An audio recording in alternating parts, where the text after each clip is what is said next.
Dès le début du printemps, les jardineries nous proposent des géraniums. Attention, pélargonium.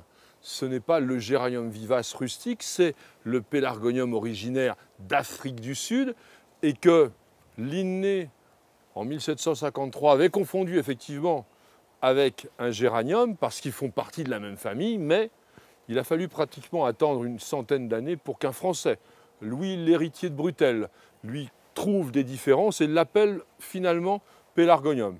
Mais on a encore oublié ce qui se passait à cette époque-là et donc on a gardé le nom de Linné, à savoir géranium. Mais bon, peu importe, ce qu'il faut savoir, c'est que cette plante qui est proposée depuis le printemps va nous fournir des fleurs en permanence tout l'été, jusqu'au gelé, à condition qu'il soit en plein soleil, mais qu'il soit aussi un petit peu plus à l'aise que dans ce pot où on a 1, 2, 3, 4, au moins 5 variétés différentes. Et là, il n'est pas question de leur laisser passer l'ensemble de la saison dans ces conditions. Alors maintenant, on va prendre une bonne grosse jardinière, un excellent terreau, et on va faire une superbe jardinière de géranium.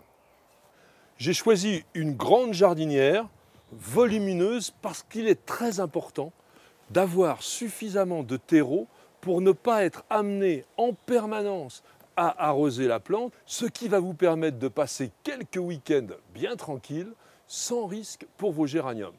Mais attention, les jardinières du commerce, très souvent, n'ont pas suffisamment de trous d'évacuation de l'eau d'arrosage en excès, ce qu'on appelle le drainage. Eh bien, je vais prendre une perceuse et nous allons faire des trous parce que ce qu'il ne faut pas, notamment pour le géranium, c'est d'avoir de l'humidité stagnante en permanence. Sur cette jardinière, il y a bien évidemment quelques trous de drainage qui ont été prévus, mais uniquement sur les côtés. On va en faire une sorte de passoire pour que l'eau s'évacue.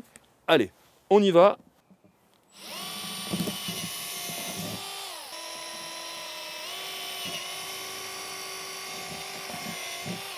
Pour que le terreau n'obstrue pas tous les trous que j'ai faits maintenant pour ce drainage, nous allons remplir avec une couche de billes d'argile expansée qui va permettre vraiment l'évacuation de l'eau.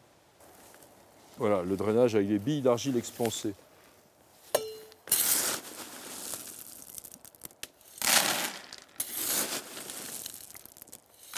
On va mettre environ 3 cm d'épaisseur de cette couche de billes d'argile. Et voilà maintenant ce qui va faire la qualité de votre géranium, le choix du terreau. Il en existe une foultitude, si je puis dire, dans le commerce. Attention, choisissez toujours la meilleure qualité possible. Celui-ci, par exemple, va vous associer un ensemble de matières qui garantit vraiment le succès. Il y a de la tourbe blonde de Sphaigne, il y a de la tourbe brune, il y a des écorces compostées, il y a de la fibre de coco, il y a du fumier de cheval, il y a de l'argile, de la corne, et même de l'engrais organique, ce qui permet de l'utiliser en agriculture biologique. Ce n'est pas très important sur la culture en pot, mais je sais que ça fera plaisir à quelques-uns d'entre vous. Enfin, il a aussi des mycorhizes. Les mycorhizes, ces champignons microscopiques qui viennent se greffer sur les racines, faire une symbiose avec elles pour permettre une meilleure assimilation des éléments nutritifs pour la plante, mais également qui va renforcer leur résistance à la sécheresse. Nous avons donc un terreau qui est à la fois souple, riche, poreux, mais qui va bien retenir aussi l'humidité de manière à réduire l'entretien. Allez, maintenant, on passe à la plantation. Je vais maintenant dépoter cet ensemble de géraniums de manière à les séparer les uns des autres et les répartir ensuite dans ma jardinière. Et maintenant, je vais diviser mes géraniums. D'ailleurs, on voit que chaque pied est indépendant. Voilà, voilà. Donc je réduis un peu les racines, mais il faut le planter bien profond pour qu'il tienne bien. Et surtout, derrière ça, on arrosera énormément de façon à ce que la plante puisse bien repartir, parce que là, évidemment, elle a été stressée, puisque les racines des unes et des autres se sont enchevêtrées complètement.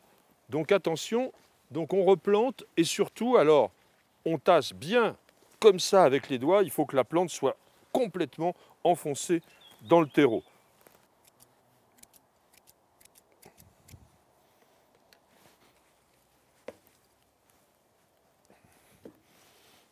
Voilà, les racines s'en mêlent, donc les plantes, elles sont forcément un peu agressées là.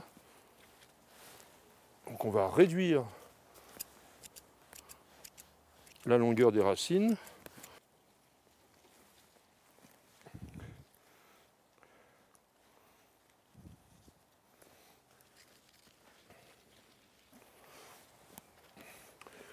Eh bien regardez, on a mis dans cette grande jardinière uniquement 3 géraniums sur les 5 que j'avais dans le pot. Vous comprenez bien que maintenant ils vont pouvoir prospérer, prendre de l'ampleur et surtout nous faire énormément de fleurs. Mais avant tout cela, arrosons-les très généreusement et ça plusieurs fois chaque jour pendant au moins les 8 jours qui suivent cette plantation un peu stressante.